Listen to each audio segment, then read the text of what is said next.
ایک اور خاتون پوچھتی ہیں کہ اگر ایک آدمی کسی سے دلی طور پر نفرت رکھتا ہے لیکن دنیا داری کی وجہ سے اس سے ملتا ہے، لوگ کہتے ہیں یہ منافقت ہے، چھوڑ دیں، یا اسے کٹ آف ہو جائیں یا اسے مکمل طور پر ملیں، یہ کوئی طریقہ کار نہیں ہے کہ آپ دلی تو نفرت رکھتے ہیں لیکن دنیا داری کے طور پر اس سے ملاقات بھی کرتے ہیں؟ دین کی روشنی میں وضاحت فرما دیں۔ میری بہن دیکھنا تو یہ ہے کہ دلی نفرت کس وجہ سے، اگر تو اس میں کوئی شرعی عیب ہے، برا آدمی، تو نفرت کرنی چاہیے۔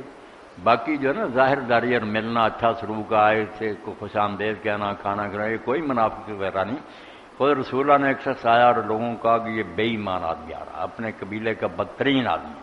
مگر جب آیا تو بہت اچھا سلوک اس سے کیا۔ بعد میں لوگوں نے کہا کہ اللہ کے رسول آپ نے یہ پہلے فرمایا میں اس کی وجہ سے اپنے کردار کو خراب کروں، سلوک تو نیکی کرنا چاہیے، خبردار تمہیں کر دیا تھا بندہ خطرناک، تو برا ہے تو اس سے بے شک نفرت کریں، دل میں کرنی چاہیے، مگر ظاہری سلوک جو ہے نا سلام کہنا، کھانا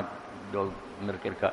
یہ نہیں قطع تعلق کرنا چاہیے۔ شاید آپ کے میل جول کی وجہ سے کبھی ہدایتی ہو جائے، کٹ آف نہیں کرنا۔